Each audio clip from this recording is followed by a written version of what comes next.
Self respect نہیں ہے؟ کیا مانگنا ان کی بچپن کی عادت ہے؟ نہیں، تمہارے درمیان اگر وہ ہاتھ پھیلاتے بھی ہیں تو دین کے نام پر۔ میرے مصطفیٰ کریم صلی اللہ تعالیٰ علیہ وسلم کی شریعت طاہرہ کی بقا کے مجھے بات یاد آتی ہے، میرے والد گرامی فرمایا کرتے تھے الجامعۃ الاشرفیہ مبارک پور آج ہندوستان کی ایک ایسی عظیم یونیورسٹی کا نام ہے جس کے سامنے تاج محل کی اونچائی بھی پھیکی پڑتی ہے۔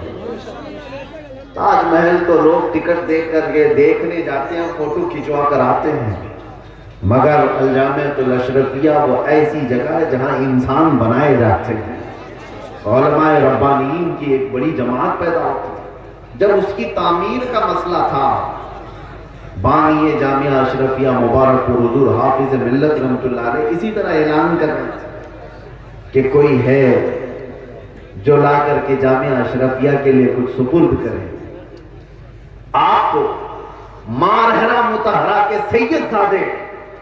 سید العلماء نے بٹھا دیا اور کہا مولانا آپ بیٹھ جائیے، میں سید زادہ ہوں لیکن اس ادارے کے لیے چندہ میں کروں گا، آل رسول ہوں، مانگنے کی عادت نہیں، کبھی نہیں مانگا۔ اور اس کے بعد جب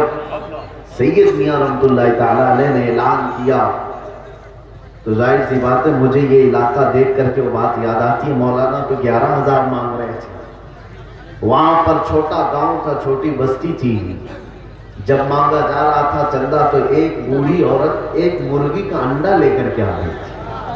کہا میرے گھر میں اس کے علاوہ کچھ ہے نہیں، یہ چندے میں قبول کر لی تھی، مرغی کا انڈا۔ یہ لوگوں کے جذبات تھے، اور ایسا نہیں ہے کہ وہ انڈا دیکھ کر کے اس کو بھیج دیا گیا کہ اس کا کیا کیا جائے گا، اس کو بھی قبول کیا گیا۔ اور سید میاں رحمت اللہ علیہ نے فرمایا تھا اس عورت نے